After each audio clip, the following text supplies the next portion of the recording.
Le yoga, de son nom indien, ou Smaï, de son nom égyptien, est un ensemble de pratiques, de philosophies et de rituels visant à l'union en fait des plans spirituels, physiques et mentaux de l'être humain pour un équilibre et une santé optimale. En fait, le yoga commun auquel on se réfère aujourd'hui consiste à l'enchaînement en fait de postures physiques alliées à une respiration particulière, et tout cela avec de la concentration.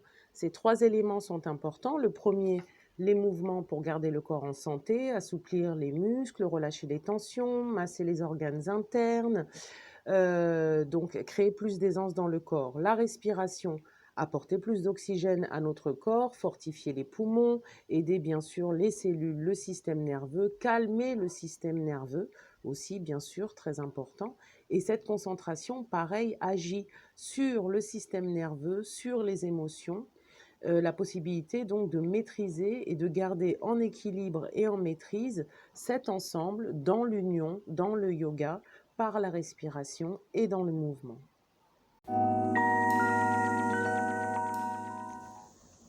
Les bienfaits du yoga sont multiples. Ça passe par d'abord l'assouplissement du corps, le renforcement musculaire en douceur, le travail de l'équilibre.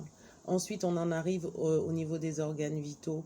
Donc, yoga et cohérence cardiaque vont tellement bien ensemble, puisque le yoga, en fait, aide justement à entretenir la santé cardiaque, aide à baisser la tension artérielle, aide à booster le système immunitaire, aide mais alors, de façon formidable avec la circulation sanguine et lymphatique. Euh, donc forcément le bien-être, la prise de poids aussi, aide à la régulation du poids, ça aide à la gestion du stress chronique. Donc du coup, ça aide à se débarrasser aussi de tout ce qui est insomnie et problèmes de sommeil, problèmes de manque d'énergie, problèmes de circulation d'énergie. Tout cela est rétabli par le yoga.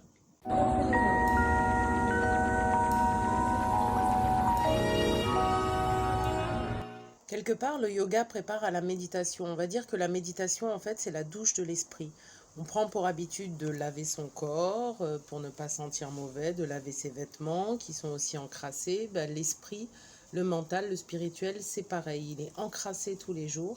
Et par la méditation, en fait, par cet état en fait d'être ici, maintenant, présent, et en se débarrassant en fait de tout ce qui est périphérique, on crée cet état en fait de paix, d'équilibre, de sérénité.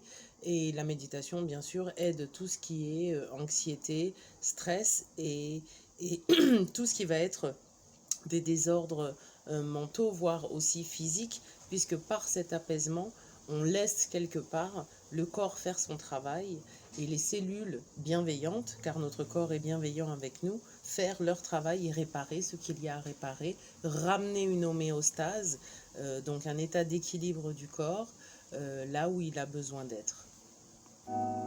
Alors, le yoga est d'autant plus important pour nous, afro-descendants, puisque nous subissons l'oppression, le racisme systémique, les agressions depuis des siècles et des siècles. Et tout cela crée du stress. Ça nous fait vivre en fait en état de stress permanent. Le stress sur le corps, ça a des effets ravageurs, ça crée énormément de cortisol et donc de maladies cardiaques. On sait que notre communauté souffre principalement comment dire, d'hypertension, de problèmes d'hypertension artérielle. Et le yoga et la méditation, la respiration, la cohérence cardiaque aident à la régulation donc en fait du corps, à la régulation des organes internes, à la mise en équilibre, on va dire en harmonie. Et c'est là où j'utilise un vocabulaire musical, de ramener en harmonie ce qui est disharmonieux.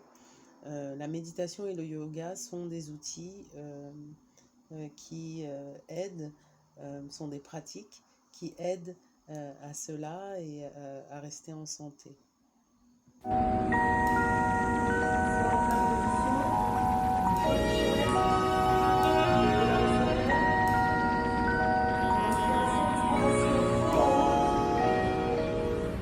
Et on peut bien sûr allier au yoga un côté spirituel et un côté donc de reconnexion avec notre ancestralité, quand on se rappelle quand même que le yoga, ou en tout cas la pratique de méthodes respiratoires ou du mouvement ou du chant sont des choses qui existent déjà chez nous, dans nos tribus, dans notre ancestralité, dans le candomblé, chez les Nigérians, au Cameroun, chez les Pygmées. Donc on retrouve en fait des pratiques similaires dans nos cultures.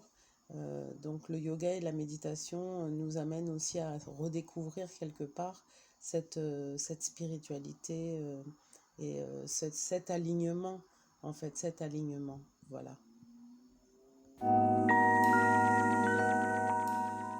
Alors un cours de yoga, ça se passe en général en plusieurs phases. Bon, d'abord, on amène son tapis, hein. Donc la première phase, bah, ça va être une préparation en fait au cours par de la respiration, par une petite relaxation pour se mettre on va dire, en osmose avec ce moment qu'on s'offre à soi-même. Le deuxième mouvement, ça va être les asanas, donc les postures qu'on va enchaîner les unes après les autres avec de la respiration.